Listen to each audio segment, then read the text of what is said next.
오늘 마가복음의 마지막 시간, 우리가 예수님의 순환, 특별히 이제 십자가상에서의 고통과 운명과 그리고 예수님의 부활에 대한 내용을 살펴보는 것으로 이제 마가의 대단원을 여기서 마치게 됩니다.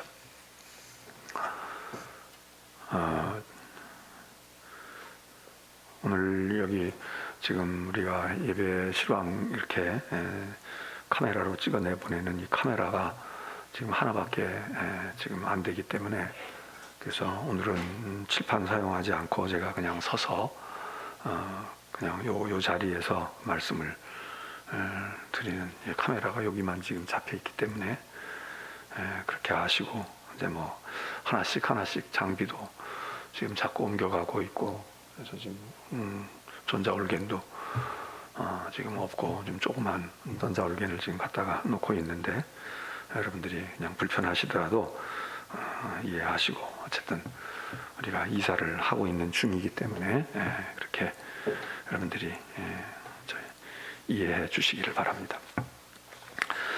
자, 오늘은 마가복음 14장, 15장, 16장 3장인데 16장 마지막 장은 예수님의 부활 이야기입니다. 그리고 14장, 15장이 이제 예수님의 순환에 대한 말씀이 되는데, 이 예수님의 순환, 고난에 대한 이 마가의 그 관심과 중요성은 매우 크다는 것을 거듭 이제 처음부터 마가복음 처음서부터 우리가 얘기를 해왔습니다. 자, 그 중에도 이제는 예수님의 고난 가운데도 아주 최고의 클라이막스, 정점이 되어지는 그런 내용이 여기 14장부터 기록이 되어 있는데, 다른 복음서에서도 있기 때문에 우리가 이 내용들을 우리가 머릿속에 뭐 거의 얼추 기억하고 있지 않습니까? 자, 마가복음에 의할 것 같으면 이제 14장부터 그 예수님이 십자가에서 운명하시고 부활하시는 이제 그냥 아주 파국을 향해 치닫는데, 그 마지막 최고 그 정점에 어떤 일이 있었는가, 14장에 이제 내용이 기록되어 있는 것을 중심으로 또 15장까지 보게 되면, 이제 예수님을 죽이려고 하는 음모들이 꾸준히 있었지만, 이제 본격적으로 제사장과 서기관들이 이제 예수님을 죽이려고 아주 구체적인 각본을 짜기 시작하는 이야기가 거기 14장 1절부터 이제 알 수가 있습니다. 이틀이 지나면 14장 1절에 보면 유월절과 무교절이 다가오는데 대제사장들과 서기관들이 예수를 흉계로 잡아 죽일 방도를 구하며, 그러니까 이제 아주 치밀한 시간표의 스케줄을 짜고 있는 거죠. 누가 무슨 일을 맡고 누가 어떻게 할 거냐, 언제 어떻게 할 거냐, 이런 이제 구체적인 시나리오를 음모를 꾸미고 있었다. 그 다음에 이제 마가는 3절로부터 14장 3절로부터 아주 특별한 이 전체 예수님의 그 순환 이야기 가운데서도 아주 대단히 아름다운 그런 우리 인간이 예수님께 해드릴 수 있었던 일이 다 뭐 아주 정말 하지 말았어야 할 일들이 많은데, 그런데 한 여인, 이름도 마가는 밝히질 않고, 한 여자가 예수님께 향유옥합 그 기름을 붓는 베다니에서 있었던 사건을 기록해 줍니다. 그리고는 그 얘기가 끝나면서 예수님의 제자는 배반하고 예수님을 이제 팔게 되는 이야기를 씁니다. 자, 이 지금 1장 14장 1절로부터 여기 지금 11절에 이르는 요 얘기의 세 가지 사건이 이제 기록이 되어 있는데, 제사장들과 서기관들과 같은 정말 예수님을 따르고 가장 예수님께 충성과 헌신하고 많은 이해를 해야 될 이 직책과 이 은혜를 입은 제사장들과 서기관들은 예수를 잡아 죽일 궁리를 하고 있고, 그리고 예수님의 제자였던 유다는 예수님을 배반하고 있는데, 그런데 흔히 세상적으로 보면 투명이 방정하지 않은지도 모르겠고 뭐 그렇게 대단한 여자가 아닌데 어떤 한 여인이 예수님께 기름을 부었다. 그 예수님은 그걸 굉장히 아주 그 가치 있게 생각을 하신, 이게 정말 주객이 바뀌어도 한참 바뀐 거 아닙니까? 기름을 붓는다고 해도 유다가 붓든지 제사장들이 그러든지 서기관들이 그러든지 그래야 되잖아요. 근데 할 만한 사람은 하지를 않고 오히려 예수를 팔고 음모를 꾸미고 이러고 있고, 세상적인 눈으로 볼 때는 윤리적이지도 않고 뭐 그렇게 덕스럽지도 않고 대단하지도 않은 어떤 여자가 오해를 받아가면서 예수님께 아주 값진 향유를 부어드렸다. 솔직히 이 얘기를 읽으면서 우리가 머리가 뒤죽박죽 되지 않습니까? 이게 뭐야? 왜 이렇게 되는 거야? 아니, 제사장들이 해야지. 제사장들이 뭐 하고 있어? 아니, 제자라는 뭐 하고 있어? 이제 이런 구성을, 그 실제로 있었기 때문에 이제 이렇게 쓴 거지만 그런 걸 봅니다. 그러는 와중에 예수님은 이제 최후의 만찬을 제자들과 하시지 않아요? 떡을 주시고 잔을 주시면서 하시는. 그리고는 그 만찬이 끝나고 난 그 밤에 겟세마네 동산으로 앞장서 가시고 제자들이 따라갑니다. 뭐 겟세마네 동산의 기도의 모습은 우리가 너무나 훤히 잘 알고 있어요. 어떤 광경과 어떤 일이 벌어졌는지. 그리고는 겟세마네 기도가 끝나면서 예수님은 그 겟세마네에서 체포되십니다. 거기까지 이제 마수의 손이 뻗쳐서 온 거지. 가룟 유다가 다 정보를 줬겠죠. 지금 이렇게 하고 있다. 만찬 끝나고 난 다음에 기도하러 갔는데 그리로 갔을 거야. 그 지점일 거야. 그래서 거기서 체포되시고 그 밤으로 붙들려 가시면서 이제 뭐 이게 새벽 미명도 될 수 있겠고, 신문을 받죠. 조사받습니다.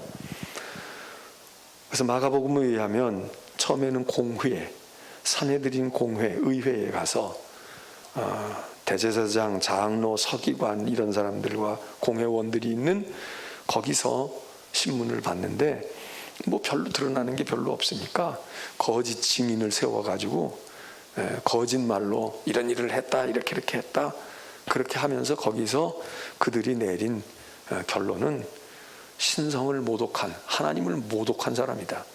이건 신성 모독죄인이야. 이런 죄명을 거기다가 덮어 씌워줍니다.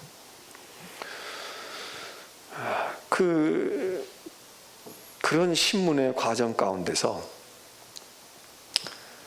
대제사장의 뜰에서 이렇게 예수님이 신문을 받고 그러고 있을 때 저기 멀리서 동태를 살피고 있던 베드로가 부인하잖아요. 너도 저 일파지?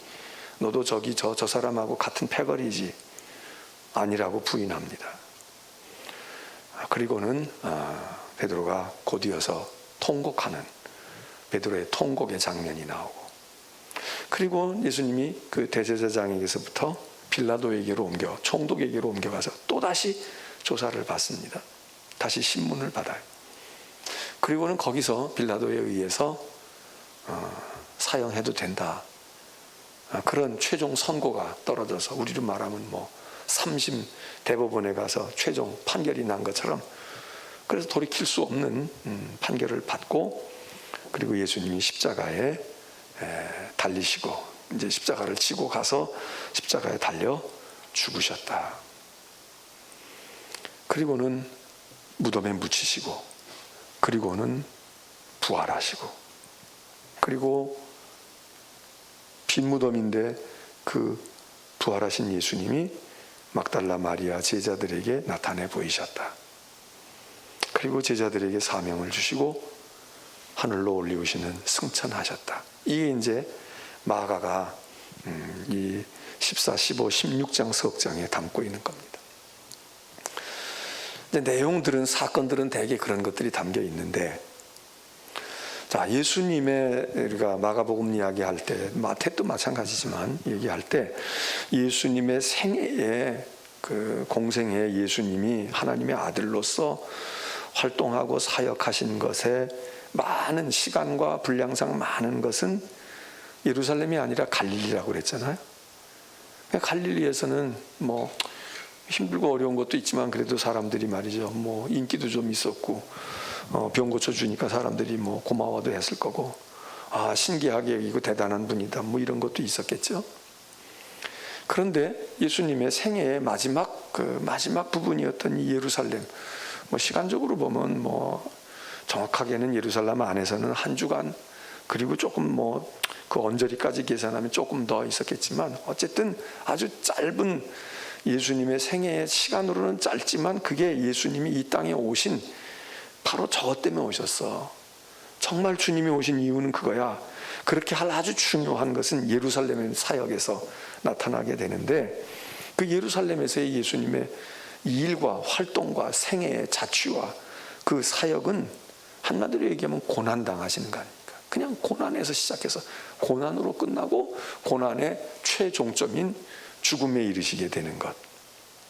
이제 그 얘기가 이 예루살렘에서의 예수님의 생애의 마지막 한 주간 동안의 일이고, 그 중에도 그렇게 고난받고 그렇게 해가지고 결국 예수님이 예언하시고 예고하신 대로 십자가에서 내가 고난을 받을 거야 하는 이 십자가의 고난의 이야기가 여기 14장, 15장에 수록이 된 것이 오늘 우리가 대하는 말씀입니다. 자, 조금 전에는 제가 성경에 있는, 마가복음에 있는 대로 내용을 따라서 예수님을 잡아 죽이는 음모가 있었습니다. 어떤 여인이 예수님께 기름을 부은 사건, 도유의 사건이 있었습니다. 유다가 배반, 제자가 배반했습니다. 뭐 이런 연로를 했는데, 이거를 이제 그거는 이제 그 장절과 그 순서를 따라서 그냥 이렇게 쭉 있는 대로 언급을 했고, 이제 이 14장과 15장, 16장을 이렇게 전체적으로 묶어가지고 성격별로 이렇게 그룹을 지어서 우리가 생각을 좀 해보는 것이 또 정리에 더 효과적일 수도 있습니다. 자, 거기 오늘 읽은 예수님의 순환의 정점에서 되어진, 예수님이 순환을 당하셨어. 그리고 그 순환의 최고 클라이막스는 십자가야. 그랬는데 이 얘기를 우리가 조금 유형별로 정리를 하면 예수님의 순환이 어떤 성격이었을까? 첫째로는 여기 있는 말씀들을 통해서 우리가 정리해 본다면, 예수님이 당하신 고난과 어려움과 아픔과 고통 가운데 한 가지가 뭐냐? 배신당하는 겁니다. 배반당하는 겁니다. 여기 유다의 배반만 있는 게 아니라 베드로의 배반도 있고요. 유다와 베드로만 예수님을 배반했을까요? 예수의 제자들이 배반했습니다. 나머지 제자들도 다 배반했어요. 다 떠났어요. 도망갔어요. 그 예수의 제자들만 그랬을까요? 아니, 예수의 제자들이, 예수님의 제자들이 그랬을진데, 그 언저리에서 한때는 예수님을 지지하고, 예수님에 의해서 병고침도 받고, 예수님에 의해서 축복받고, 예수님에 의해서 내가 인간다운 삶을 되찾았어, 그랬던 수많은 사람들이 있었을 거 아닙니까? 성경에 구체적으로 뭐 소경을 고쳤다, 안진뱅이를 어떻게 했다 이런 것만 아니라 예수님이 많은 병자를 고쳤다, 가는 데마다 많이 뭘 했다, 더군다나 빈들에서 떡을 떼어 먹일 때 5,000명이나 되는 사람들이 먹었다면, 그 많은 사람들이 다 예수님을 통해서 은혜를 입었고 뭘 경험했고 그런데 그 사람들 다 어디 갔습니까? 그 사람들이 다 어디 있어? 우리 속담에 뭐 모두 모여다가 쓸라면 없다.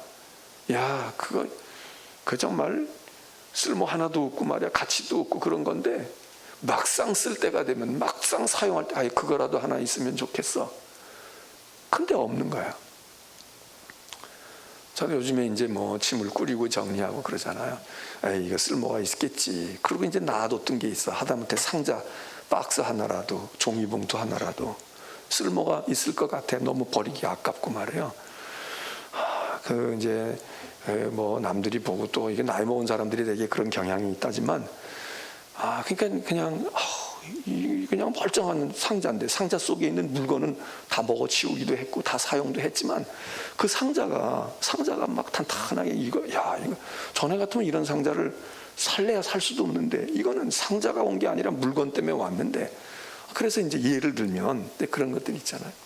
근데 이제 어떻게 가야 되고 그런 이거 뭐 아까워도 할 수 없지. 그리고 이제 버려요. 근데 버리고 났는데 갔다가 버렸는데 그 다음에 뭘 이렇게 하려니까 고개 있으면 딱 맞는 거야. 고개 있으면 딱 그냥 넣으면은 그냥 눌리지도 않고 깨지지도 않고 좋겠는데 그걸 여태껏 말이야 1년, 2년, 3년 동안 끼고 있다가 그때는 안 쓰고 이제 견디다 못해서 이건 뭐 아무리 그래도 어쩔 수가 없네. 이젠 이것도 짐이니까 버려. 버리고 나니까 그때 가서 그 쓸모 왜 그게 필요해지냐고요. 딱 머릿속에 그 사이즈에 그거 있으면 그냥 딱인데 저만 그러나 몰라. 여러분들은 저는 그런 일이 종종 생겨. 그래서 못 버려. 왜냐하면 저거 언제가 쓸모가 있어. 근데 사실 못 써. 쓸모도 별로 없고 쓰지도 못하는데 버리고 나면 그게 뭐 1년 뒤에 그게 필요한 게 아니야. 그냥 하루 이틀 뒤에 그거 어딨나 어딨긴 어디서 갖다 버렸지. 기껏 끼고 있다가 버렸단 말이에요. 그거 별거 아닌 것도 정말 필요할 때 그거 있으면 좋겠다 이러는 게 있잖아요. 이게 예수님에게 있어서도 말이죠. 그 많은 사람들, 별거 아닌 사람들도 있어. 그 사람들 가운데 쓸모 있을 때 좀 써지면 얼마나 좋아요. 평소에는 아니더라도 지금 이때에 예수님이 얼마나 사람이 필요하고 그럼 이때 좀 그러면 얼마나 좋아. 근데 다 떠나갑니다. 쓸만한 사람도 떠나고 뭐 별로 쓸모 쓰잘 데가 없는데 그래도 아쉬운 대로 그냥 있으면 그냥 없어. 다 떠나갑니다. 사랑했던 제자도 떠나가고 예수님을 목숨보다 더 사랑할 것처럼 했던 베드로도 배반하고 가룟 유다 배반하는 건 말할 것도 없어요. 그런데 사실 생각해보면 가룟 유다도 우리가 생각할 때는 웬 몹쓸 제자인 것 같지만 적어도 가룟 유다가 배반하기 직전까지는 몹쓸 제자가 아닙니다. 예수님의 제자 12명 가운데도 가룟 유다만큼 쓸만한 사람이 없었어요. 배운 것도 있고 의식도 똑바로 박혀있고 그냥 자기 몸뚱아리 하나만이 아니라 이 가룟 유다는 적어도 국가를 생각하고 공동체를 생각하고 역사를 생각하고 뭐가 일에 두미가 있는 사람이고 똑똑하기로 말하면 아마 가룟 유다가 제일 학식이 높았을지도 몰라. 예수님의 제자 12명 가운데. 그리고 실제로 예수님이 그를 신임했잖아요.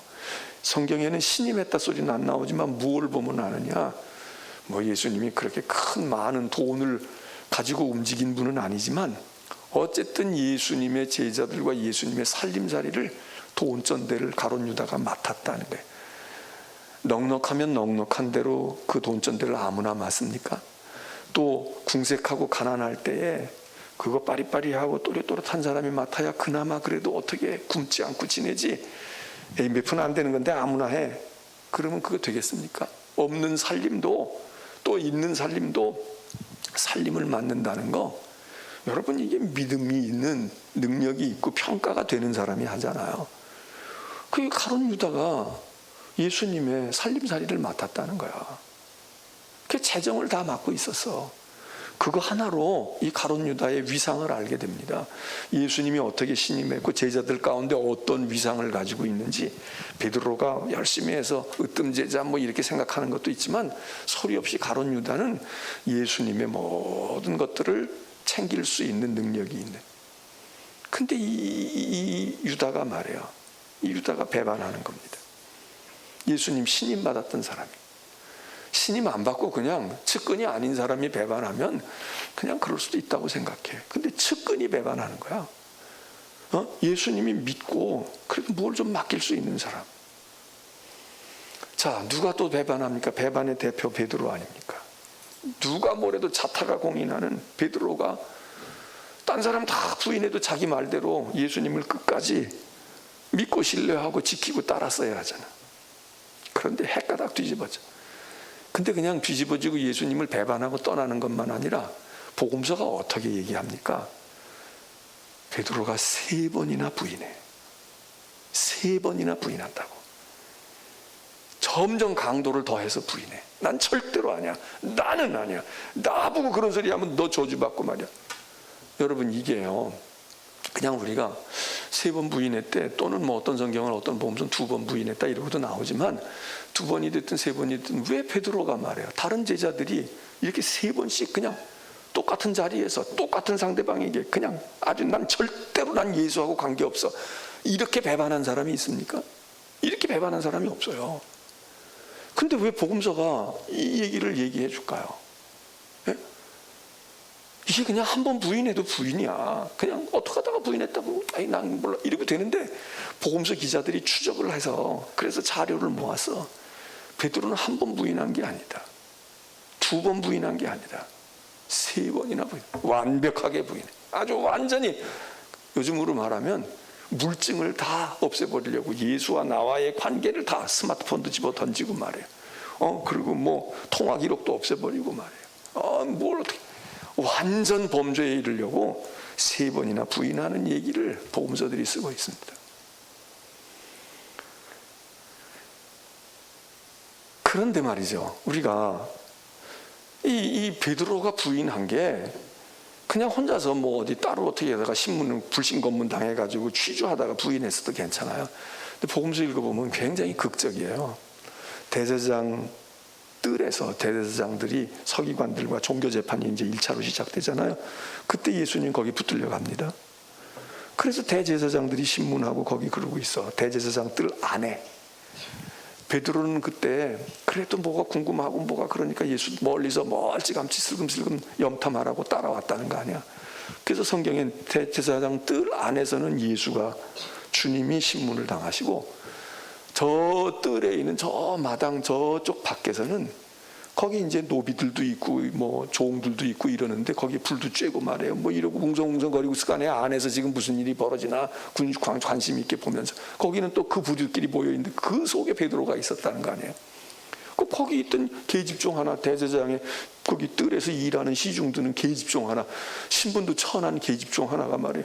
이 사람 어디서 많이 본 사람이고 이 사람 누구인 것 같아. 이래서 시작이 되잖아요.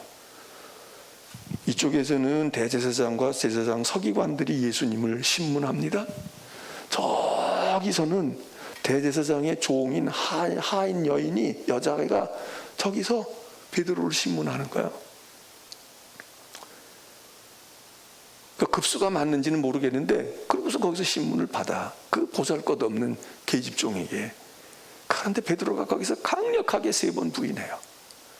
부인할 때 뭐야? 나는 아니다, 이게. 나는 아니다, 나는 아니다, 나는 아니다 이래요. 여기서는 베드로가 나는 아니다, 나는 아니다, 나는 아니다 이렇게 하고 있는데, 제사장 뜰 안에서는 예수님이 신문을 당해요. 내가 그냐? 너가 그랬어? 예수님은 이렇게 대답해요. 내가 그니라. 맞아, 내가 그니라. 맞아, 나다. 야, 이거 말이야, 드라마나 오페라로 만든다 그러면 이게 얼마나 메아리 치면서 얼마나 어울려지겠어. 여기서는 예수님이 맞아, 너희들 얘기한 대로 내가 하나님의 아들이고 내가 왕이고 내가 그래요. 내가 다 뒤집었어. 다 맞아, 너희들 얘기한 대로야. 그냥 네가 말한 대로라고. 내가 그니라. 저기서는 베드로가요, 여기서는 주님이 내가 범인이야, 내가 주인공이야. 맞아, 너희들이 날 잘 잡아왔어. 저기서는 베드로가, 예수님의 으뜸 간다는 제자 베드로가, 난 아니야, 나는 관계없어, 난 아니야. 여러분, 이게 묘하게 메아리 치지 않아요? 묘하게 메아리 친다고. 응? 참, 이게 그냥 베드로의 그냥 배반해. 그래도 이제 3번이나 부인하냐. 그러고 막 그냥 끝까지 나는 만일 내가 그럴 것 같으면 내가 저주를 받을까 이따구 소리 해가면서 나는 요만큼도 의심을 안 주려고 지금 철저히 꼬리를 자르는 거지. 근데 예수님은 여기서 내가 크니라. 맞아, 내가 왕이고 너희가 그렇게 얘기하면 내가 그런 거야. 이 광경이 얼마나 극적인 광경입니까? 이런 모습을 우리가 이 복음서를 통해서 같은 시간, 같은 장소, 같은 사건 속에 예수님도 있고 제자도 있어, 베드로도 있어. 그런데 완전히 달라. 우리가 이런 것을 보면서 야, 베드로가 그럴 수 있냐? 아, 예수님 얼마나 외로울까? 이것만 생각할 게 아니라 이 마가복음과 같은 복음서가 우리에게 얘기해 주는 게 뭐냐? 오늘 우리는, 나는 어떨까?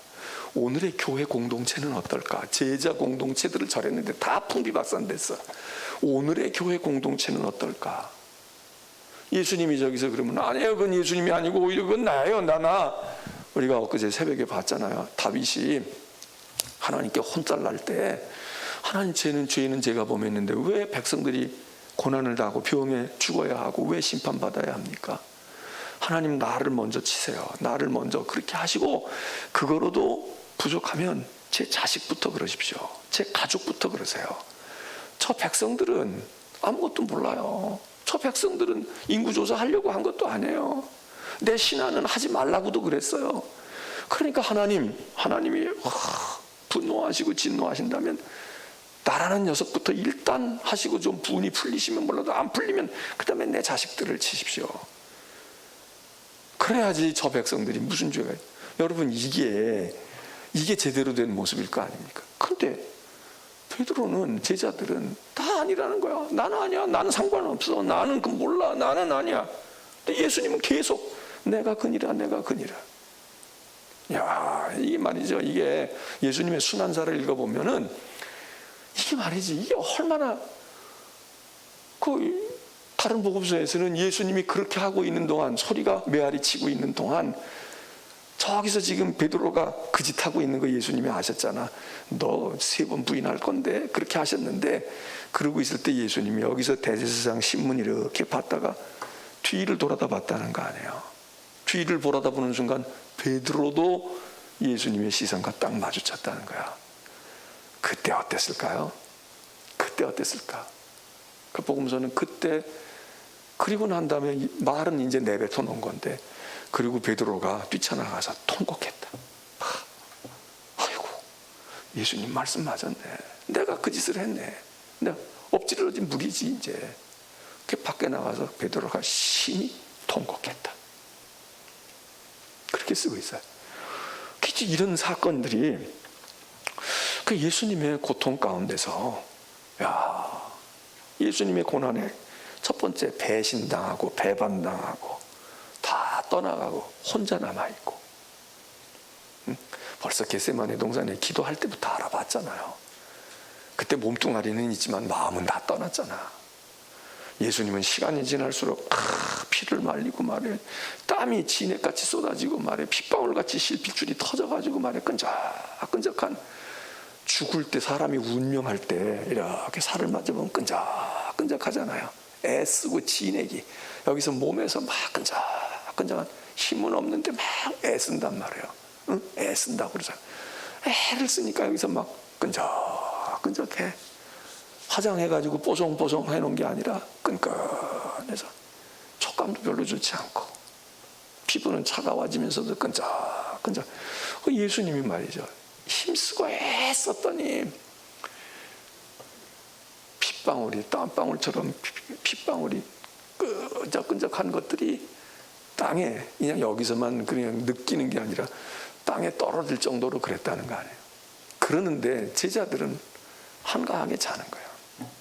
편히 자고, 시간이 없어 못 자고, 세상 편하게 자고 있어. 야, 이 대조를, 이걸 보면서 말이죠, 우리가 인생을 살아갈 때 만일에 그런다면, 나는 죽기 살기로 막 살아보려고 발버둥 치고 있어. 근데 내 남편이라는 사람이 딴 생각하고 있어. 희낙낙하고 있어. 자식이라는 게 그러고 있어. 그리고 나를 다 안다는 부모조차도 나를 몰라. 나 혼자로구나. 여러분, 그럴 때 얼마나 고통스러워요. 얼마나 힘들어. 얼마나 삶이 힘드냐고. 그 예수님의 고난이 그거다 이거. 그러면서 이제 이런 건 예수님의 고난을 묘사할 뿐만 아니라 우리에게 주는 교훈이 뭡니까? 그리스도인들이 신문을 당하거나 취조를 당하거나 박해를 당해도 너희는 예수님처럼 나예요. 맞아요. 그래야지 베드로나 가룟 유다처럼 배반하면 안 돼. 베드로처럼 난 몰라, 난 아니야, 그렇게 부인하고 그렇게 배신하면 안 돼. 이거 가르쳐 주는 거 아니냐고요. 예수님의 생애를 우리에게 보여주는 것도 있지만, 그거 읽어서 너 이거 읽고 예수님 이런 거 보고 뭘 느꼈어? 소감을 하나 써봐. 그럼 우리 뭐라고 써야 되겠어요? 아, 저런 어려움이 와도 예수님은 우리를 위해서 끝까지 부인하지 않으셨는데, 제자라는 사람들 저렇게 부인했는데 우리도 예수님을 본받아야지. 제자 본받으면 안 되고, 유다 본받으면 안 되고, 베드로 본받으면 안 되고, 대제사장 본받으면 안 되고, 이런 교훈을 얻는 거 아닙니까? 이거 얻으려고 이게 준 거 아니겠어요? 또 하나 이런 이야기를 읽으면서 뭡니까? 소위 요즘에도 뭐 사회적으로 그런 얘기가 종종 들리지만, 여러분, 이렇게 배반하고 떠나고 예수님이 체포되고 이렇게 순환을 당하는데 로마 군인도 오고 대제사장도 오지만 결국 빌미 제공을 누가 합니까? 내부 고발자야. 내부 고발자. 내부 고발자가 누구야? 예수님의 제자야. 유다라고. 예수님의 동정을 다 알고 있잖아. 그러니까 우리가 이런 거 읽으면서 너 나쁜 놈, 못된 놈이네, 어떻게 그럴 수가 있어, 세상 사람이 그래도 안 되는데 제자가 그럴 수 있어, 이것만 생각할 게 아니라 우리가 그럴 수 있는 것이고요. 그리고 오늘날도 마찬가지입니다. 우리가 어려움을 당하거나 고난 가운데 들어가게 될 때, 뭐 밖에 안 믿는 사람, 다른 우상 종교나 이방 종교나 다른 종교를 믿는 사람들이 우리를 막 핍박하고 이럴 수도 있겠지. 공산당이 그럴 수도 있지만, 여러분, 밖에 뛰는 공산당보다 안에 뛰는 공산당이 더 무섭다는 거 아니야. 저 평양에서 내려온 빨갱이보다 인천 동네에 있는 빨갱이, 신은동에 있는 빨갱이, 연수동에 있는 빨갱이가 더 무섭다는 거 아니에요? 왜? 다 알고 있어. 우리 사정을 다 알고 있어. 내 사촌이고 육촌이고 내 친구고, 그러니까 너무나 어디에 그 집에 방공호가 파여 있는지, 자식이 몇 명인지, 20살 먹은 애가 누구인지 다 알고 있어, 이 빨갱이들이. 그래서 일제 치하 때도 일본 순사 나쁘지. 그런데 다 그런 건 아니지만 조선 사람으로 일본 순사가 되거나 헌병이 된 사람들이 그렇게 악질인 사람들이 있었다는 거 아니에요. 왜? 동족이니까 봐줄 것 같아. 근데 샅샅이 뒤져내는 거야.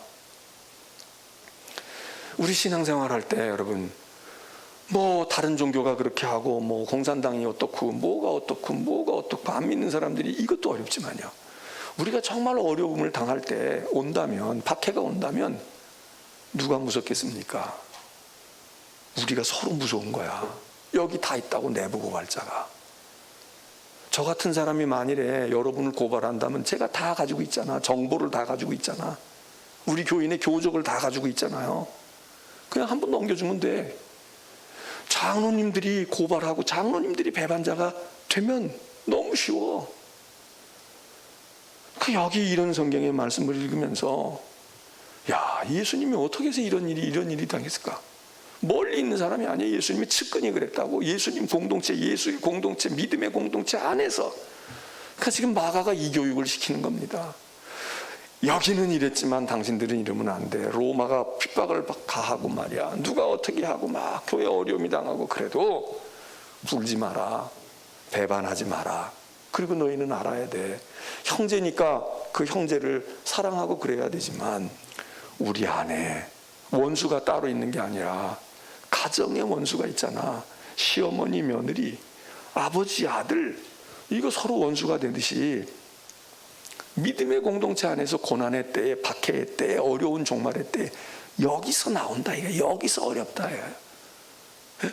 여기서 힘들다. 내부 고발자, 좋은 의미의 내부 고발자는 있어야 되겠죠. 정의를 위해서 내가 희생하고 따돌림을 당해도 내가 해야지, 이러는 내부 고발자는 있어야 되겠지만, 그게 아니고 나쁜 내부 고발자, 함정에 빠뜨리고 저 혼자 어떻게 살아보려고 해가지고 정보를 다 넘겨주고 모함하고 박해하는 이런 일들이 이 초대교회 안에 비일비재하게 있었단 말이죠. 다 순교 당하고, 다 콜로세움 끌려가고 말이죠. 다 사자밥 되고 그랬겠어요? 배반한 사람이 더 많지. 아, 무섭고 힘들고 그러니까 난 몰라, 적당히 난 손 끊을 거야, 난 이제 교회 끊었어.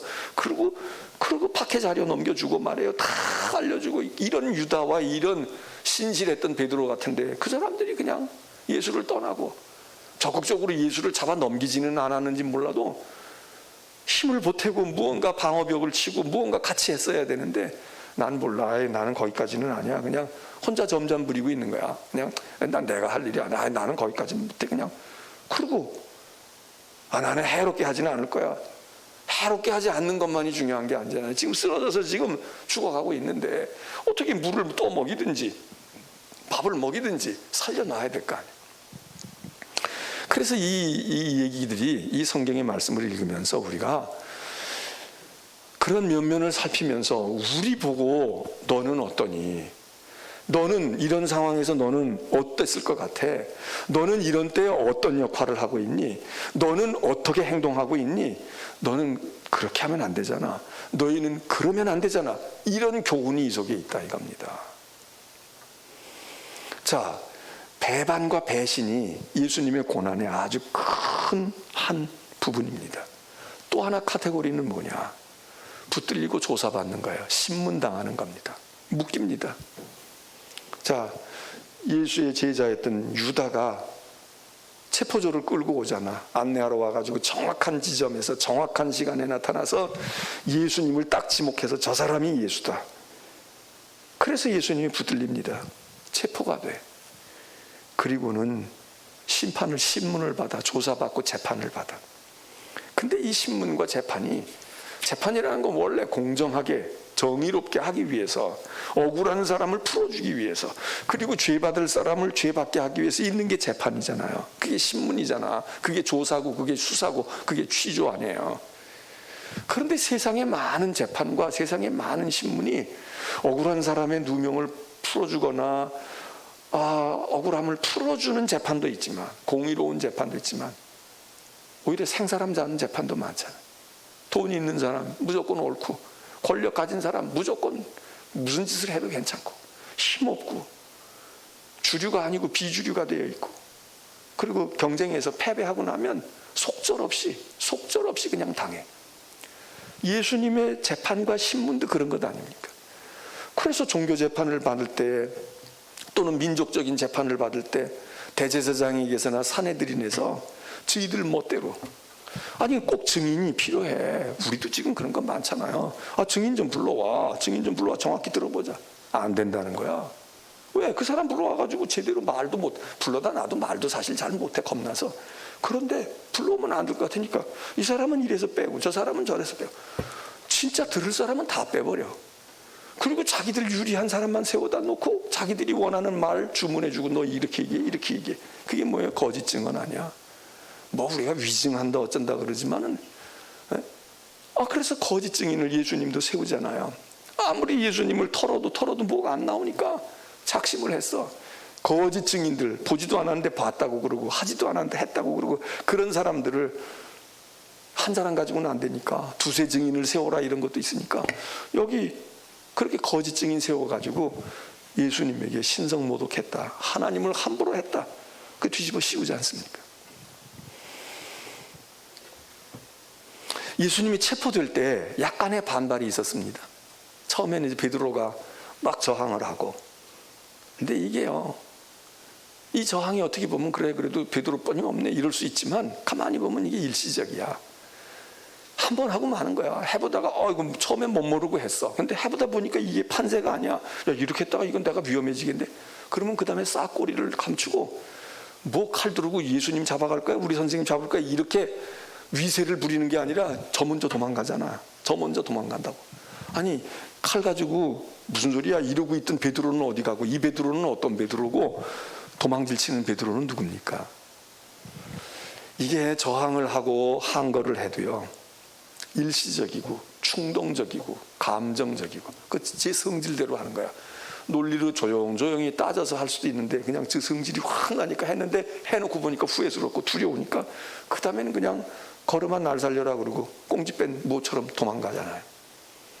상황도 잘 몰라. 알았으면 아마 절대로 안 나섰을 거예요. 베드로가 안 나서고 신분을 그렇게 나는 아니야 얼마 뒤에 몇 시간 뒤에 그럴 사람이 거기서 왜 자기 신분을 노출시키고 사진 찍히고 그러겠어요. 아예 안 나타나지. 해외로 도망가고 그리고 그냥 얼른 비행기 타고 빨리 도망가가지고 어디 종족을 감추어 버리지. 요즘에 그러잖아요. 요즘도.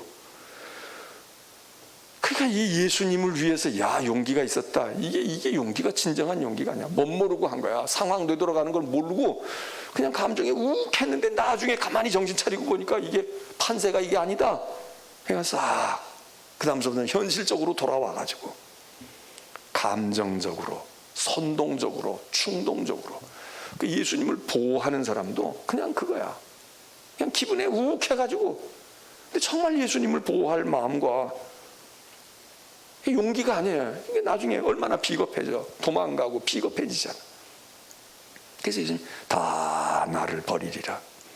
다 나를 버리리라. 자, 예수님이 체포된 것도 참 우리가 의미가 심장해요. 예수님이 어디서 체포됩니까? 바로 기도하던 자리야. 겟세마네예요. 예수님이 뭐 집에 안가에 들어가 있다가 붙들렸거나 어디 길 가다가 붙들렸던지 어디 가서 식사하시다가 식당에서 붙들린 게 아니에요. 예수님이 붙들리고 체포된 곳은 어디냐? 피땀 흘려 기도했던 겟세마네입니다. 예? 여러분, 기도의 자리가 체포의 자리가 돼. 기도의 자리가 거기서 주님이 그냥 붙들리셔. 그럼 여기서 설교하다가 여기서 붙들려. 여기서 예배드리다가 여기서 그냥 벌받아. 여기서 그냥 끌려나가. 그 겟세마네에서 예수님이 뭐라고 몇 시간 전에 뭐라고 그러셨어요? 시험에 들지 않게 깨어있어라. 깨어있어다오. 그러니까 우리도 이 얘기를 보면서 그래, 깨어있어야 되겠네.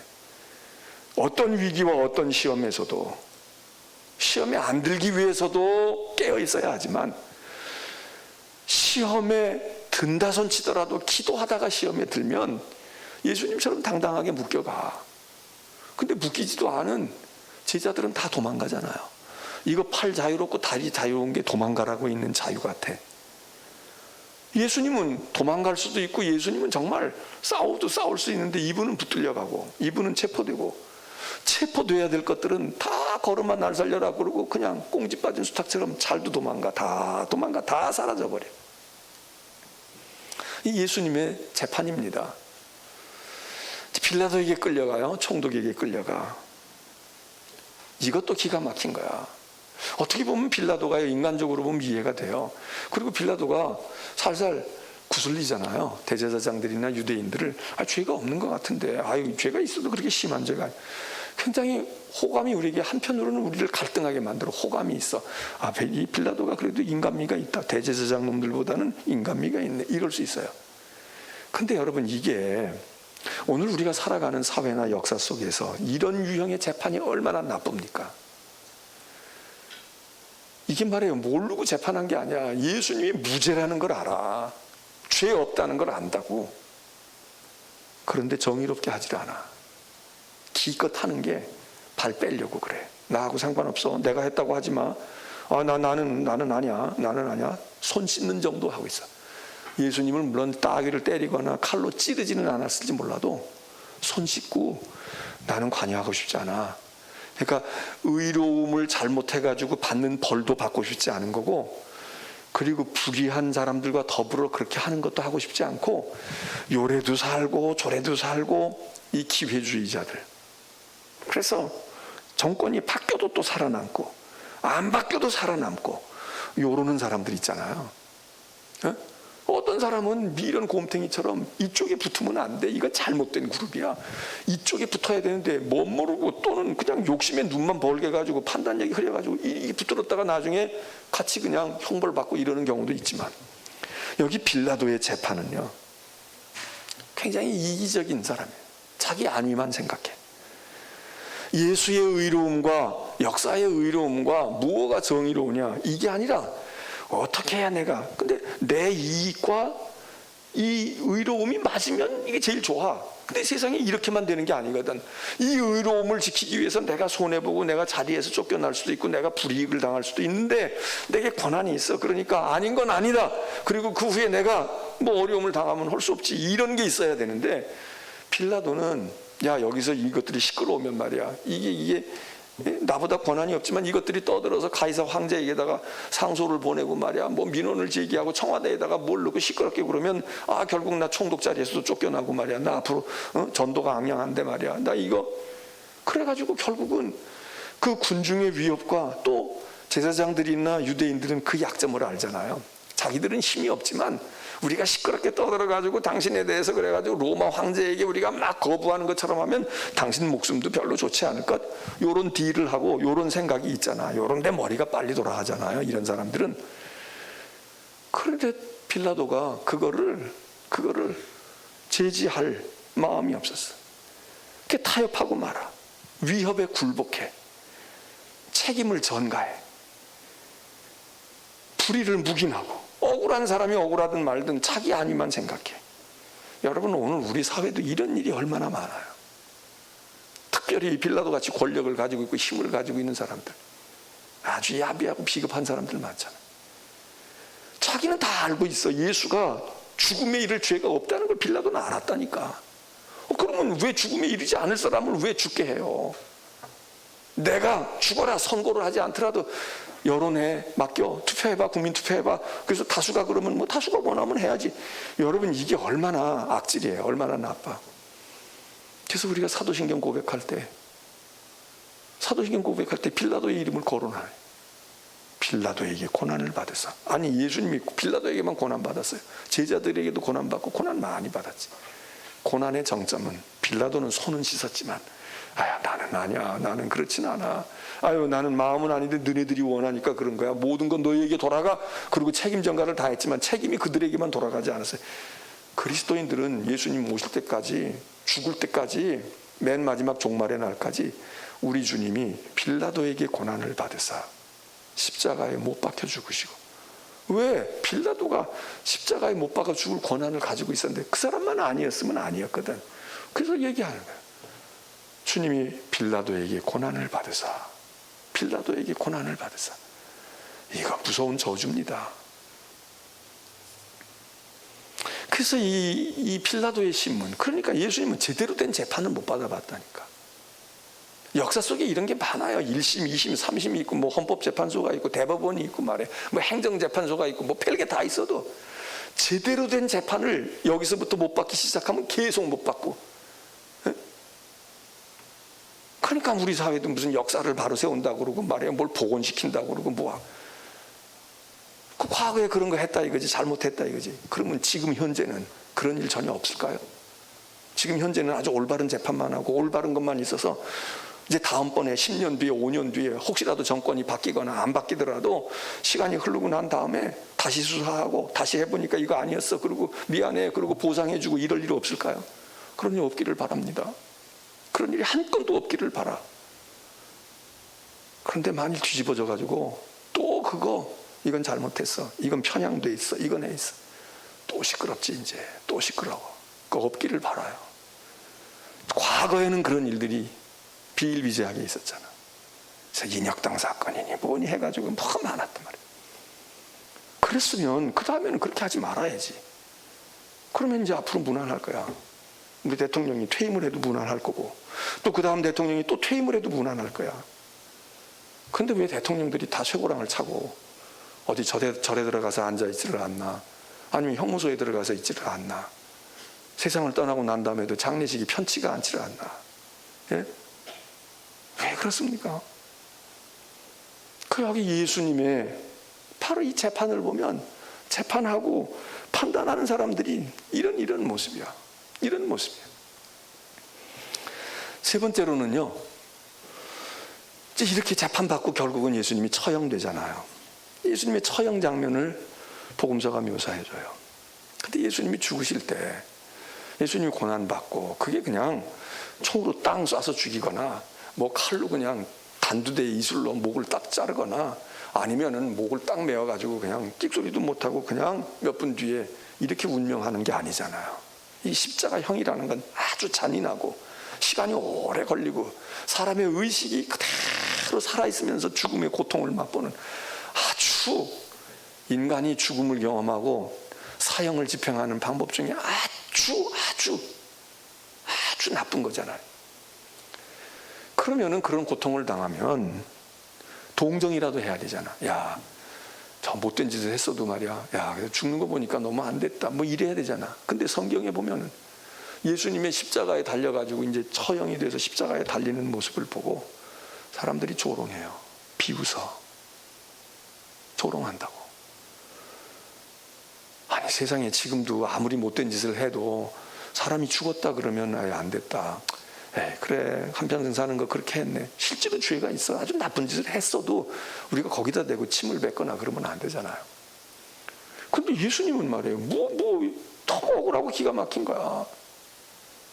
어제도 뉴스 보니까 그 몇 살 먹은 아이가 어떻게 해서 그렇게 발랄하고 그렇게 힘있게 뛰는 에너자이저처럼 말이지 그냥 지치지 않는 코로나인데 그 영상에 그 애가 아주 그냥 활기차더라고요.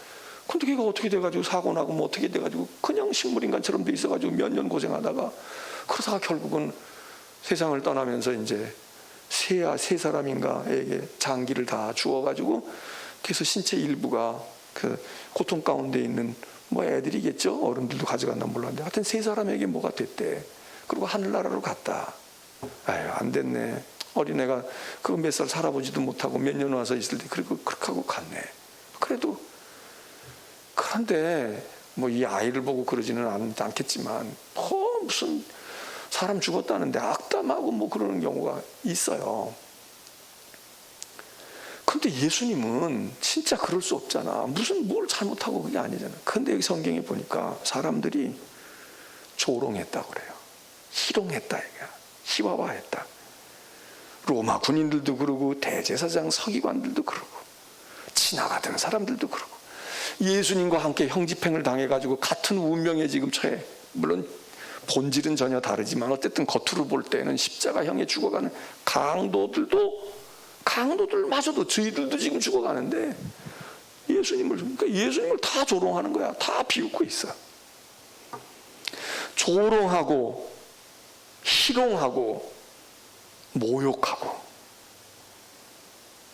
그래서 뭐 영화의 대사 속에서 요즘에 우리들도 뭐 하게 되면 요즘에 잘 쓰는 명대사 중에 하나가 너나 잘하세요. 그런 거 있잖아요. 너나 잘하세요. 이 얘기가 사실은 오리지널이 예수님의 십자가형에서 죽어가던 강도들이 한 거 아니에요.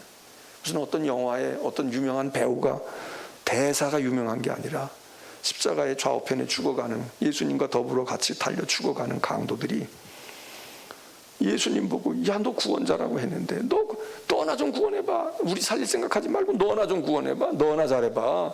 너도 죽어가네. 뭐 강도짓하는 우리나 너 무슨 뭐 어쩌고 저쩌고 했는데 너나 잘해봐. 너나 구원해봐. 너나 잘하라고. 거기서 얻은 것 같아. 그 영화 대사가 말이에요. 너나 잘하세요. 아주 비아냥거리는 거 아닙니까? 당신이나 잘하세요도 아니고 너나 잘해도 아니고 너나 잘하세요. 이게 헌법상 맞지도 않는데 그러니까 아주 비아냥거리고 아주 조롱하는 거죠. 아주 뒤집어 놓는 이야기지. 근데 이 얘기를 예수님이 들으시잖아요. 너나 잘해. 너나 구원하라고. 스스로 구원해봐. 십자가에서 뛰어내려봐. 어디 이제 진짜 구원을 보일 때가 왔네. 기회가 왔네. 이러고 말이에요. 조롱하고 모욕하고 수치심을 일으키고 말이에요. 근데요, 복음서가 이것만 얘기하면서 예수님의 고난을 보여주는 것만 아니라 완전히 정반대의 장면을 우리에게 대조적으로 보여줘요. 거기 그 사형을 집행하고 있던 집행관 백부장이 현장 집행관이야. 예수가 죽는지 안 죽는지를 다 진행하는 사람이야. 찌르라고 하고 꺾으라고 하고 말이에요. 막 이러고 하는 집행관이야. 그런데 성경에 보니까 이 백부장은 말이에요. 이 백부장은 가장 가까이서 보잖아. 예수의 숨소리까지 다 듣고 있잖아. 어떻게 혈색이 창백해지는지 다 알고 있잖아. 그분이 무슨 얘기했는지 다 듣고 있잖아. 딴 사람들은 멀리서 보고 조롱하고 비판해. 이 사람은 지금 집행관이야. 책임지고 이걸 사형 집행해야 돼. 근데 이 사람이 뭐라고 그럽니까? 예수님이 운명하는 걸 보고 그 영혼이 떠나가시는 걸 보고 야, 이 사람이 진실로 하나님의 아들이구나 그랬다는 거야. 그러니까 이게 예수님의 순환 기사를 우리가 읽고 있노라면 이게 이렇게 두 가지가 전혀 다른 측면에서 조롱하고 비난하고 비웃고 말이야 이러고 있는 어떤 사람들은 똑같은 사건 속에서, 아까도 봤잖아요. 예수님이 대제사장 뜰에서 신문을 당하시는데 베드로의 역할과 예수님의 모습이 정 다르잖아요. 지금 예수님 똑같아. 죽어가고 십자가에 죽어가는 건 똑같은 현실이야. 같은 것을 바라다 보고 있는데 대부분의 사람들은 비웃고 조롱하고 희롱하고 모욕하고 저주하고 막 이래요. 욕하고. 그런데 진짜를 보고 있는, 가장 가까이서 숨소리를 듣고 그 시신을 내리기도 하고 이래야 되는 이 백부장은 그 모습을 보고 조롱이 나오는 게 아니라 하나님의 아들 맞네, 이분이 진짜 하나님의 아들이네. 그런데 가까이서 본 이 사람만 그렇습니까? 성경에 보면 멀리 있는 사람도 있었어. 거기 가까이 있을 자격도 없고 그런 권한도 없어. 그리고 나를 죽여요 그리고 달려들지도 않았어. 근데 먼 곳에서 바라다 보고 있는 일단의 여인들이 있었다는 거 아니에요, 여자들이. 성경 가만히 읽으면 말이죠, 이게 정말 이 복음서 기자들이 말이지, 일단의 여인들이 멀리서 바라다 보면서 마음 같으면 가서 붙들고라도 씻고, 가서 그냥 입 맞추기도, 발에다가 입이라도 맞추고 씻고 말이에요. 핏덩어리 씻어드리기도 싶은데 그렇게 할 수가 없잖아. 지금 어디 번져볼래? 다 경계 서 있는데. 멀리서 있던 여인들이, 이름이 나온 여자들도 있지만 그 많은 여인들이 저 갈릴리에서부터 예수님을 따라 섬기고 온 여인들, 이름이 있는 여인과 이름이 없는 여인들이지만 그 사람들은 제자들도 아니야. 그런데 그 사람들이 그거를 바라다보고 있었다. 그러니까 여러분, 가까이 있는 백부장이나 멀찌감치 희미하게 예수님을 보면서도 따를 사람, 섬길 사람, 고백할 사람은 하는 거 아니에요. 가까이만 있으니까 예수님 진실을 알았구나, 이것만이 아니야. 이 여자들은 그렇게 가까이 있지도 않았어. 좀 이렇게 떨어진 곳에 있었는데 백부장과 똑같이 주님을 향한 마음. 그러니까 이 여자들이 어떻게 해요? 이 여자들이 나중에 16장에 무덤을 찾아가는 거야. 그때 그렇게 잘 못 봤는데 가까이 가서 볼까? 예수님 얼마나 아프실까? 그리고 예수님 그냥 이미 다 끝난 상황이지만 피라도 좀 닦아드릴까? 그냥 그 일념으로 갔다가 그 사람들이 뭘 봐요? 그 사람들이 빈 무덤을 보고 그 사람들이 부활을 경험하는 거야. 이거 굉장히 아주 극적인 겁니다. 이 여자들이 믿음이 좋아가지고 부활하실 거야, 예수님 부활해서 사신다고 그랬으니까 우리는 믿어. 거기 가면 예수님이 부활해서 빙빙 산책하고 계실 거야. 그러니까 만나서 주님께 축복받아야지. 이러고 종교적이고 교리적인 확신을 가진 사람들이 아니잖아요. 그냥 애처롭고 안타까운 거야. 그때 예수님 좀 그랬어야 되는데, 돌아가신 예수님 무덤에라도 한번 가봐야지. 가든 무슨 소용이 있어. 돌무덤이 딱 경계병이 있는데 볼 수도 없지. 거기 계시다고 해도. 그래도 그냥 할 수 있는 데까지 하는 거야. 살그머니 가서 혹시 예수님의 기운이라도 느낄까? 그러고 갔다가 뜻밖의 예수의 부활을 목격하고 예수의 부활을 경험하는, 그리고 이 감격을 전파하는, 예수님의 제자들이 전파해야 되는데 예수님의 제자들이 전파한 게 아니라 그들 중에 또 더 열심히 있었던 몇 여인들이 말이죠. 어떤 복음서는 마리아 한 사람이라고 이야기했지만 어떤 복음서는 몇 명의 여자들이 그거 예수님 경험하고 부활의 증인이 됐다. 끝까지 예수님을 따르고 심지어는 죽은 예수를 따랐던 여인들이 부활의 선도자가 됐고, 부활을 제일 먼저 목격하고 경험한 사람들, 은혜를 입은 사람들. 자, 이게 예수님 자신에게는요, 이런 일들이, 일련의 일들이 정말 순환과 고통이고 괴로움입니다. 고난입니다. 그래서 예수님이 감당하기 어려운, 내가 고민하여 죽게 되었다. 자, 이게 그러니까 지금 예수님의 처형, 심판, 배반 이런 것들을 우리가 제3자 입장에서 볼 수도 있지만 예수님 자신에게는 어떻게 느껴졌을까? 고통이지요. 고난이야.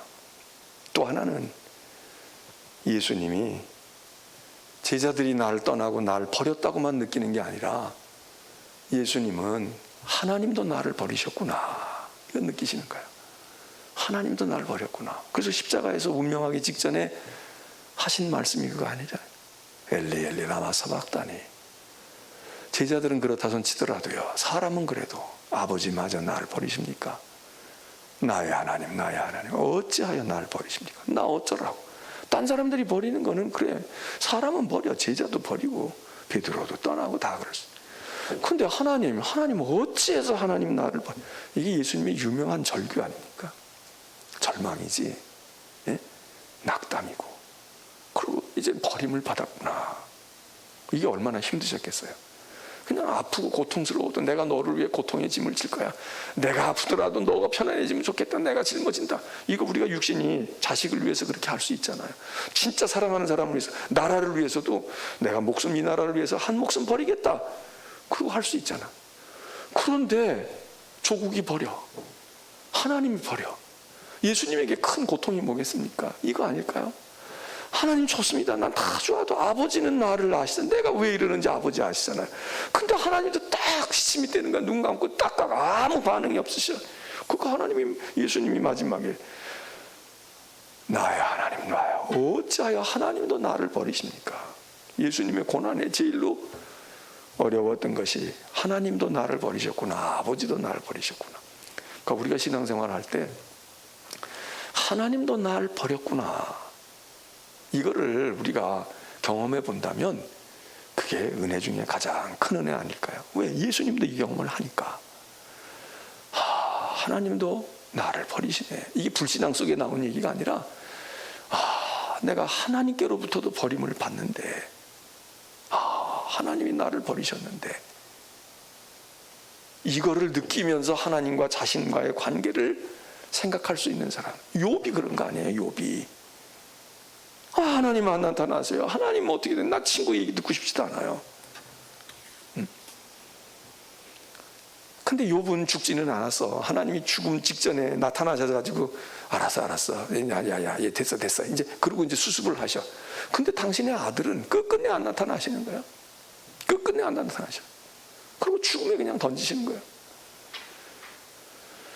정말 외롭고 정말 배신을 당한 많은 사람들의 배신도 있지만 하나님 아버지마저도 나를 배신하신 것 같이 그렇게 느끼는 그 순간 하나님의 구원의 역사와 빛이, 생명의 빛이 진짜 하나님께로부터 버림을 받았어야 할 우리들에게 그 생명의 빛이 딱 비춰지는 거 아닙니까? 딱 비춰지는 거 아니에요. 그래서 예수가 구세주가 되신다. 그거 아니겠어요? 그래서 이 예수님의 생애의 마지막 부분 이야기, 우리가 가만히 한 사건 한 사건 통해서도 그렇지만 이 전체를 우리가 쭉 한번 이렇게 음미하면서 바라다가 보면은 그러면 주님은 어떤 마음이셨고 주님은 어째서 그리 하셨을까? 어떻게 돼서 그리 했을까? 자, 오늘 말씀을 마치고 이제 요 다음 시간에는 이제 마태, 마가를 우리가 통해서 어쨌든 다르기도 하지만 비슷한 예수님의 그 생애와 이런 것을 살폈기 때문에 이제 누가복음과 요한복음은 좀 건너뛰겠습니다. 그건 나중에 이제 다시 한번 우리가 예수님의 생애를 의미할 때 그렇게 하고 이제 요 다음 시간부터는 그걸 건너뛰고 복음서를 건너뛰고 그리고 사도행전은 누가복음과 이렇게 맞닿아 있기 때문에 그래서 누가, 요한, 사도행전을 한 묶음 좀 남겨놓자고요. 남겨놓고 그 다음에 이제 바울의 서신인 로마서로 들어가겠습니다. 로마서를 하겠습니다. 자, 오늘 우리가 이 말씀들을 생각하고 한번 우리가 1년에 한 번씩은 적어도 사순절과 순환절 돌아오게 될 때에 음미하고 읽고 우리가 성경 읽다가 수시로 대하는 거지만 한번 이런 그림들을 쭉 생각해 보시고 이런 거구나. 이게 이래서 이런 걸 통해서 예수님 생애를 알려주시는 것만 아니라 우리에게 이 교훈을 주시는구나. 그런 마음을 여러분 가지시고 결국 그 끝은 예수님의 부활 아닙니까? 그런데 예수님이 부활하십니다. 부활이 모든 문제를 해결해. 찬송가 159장을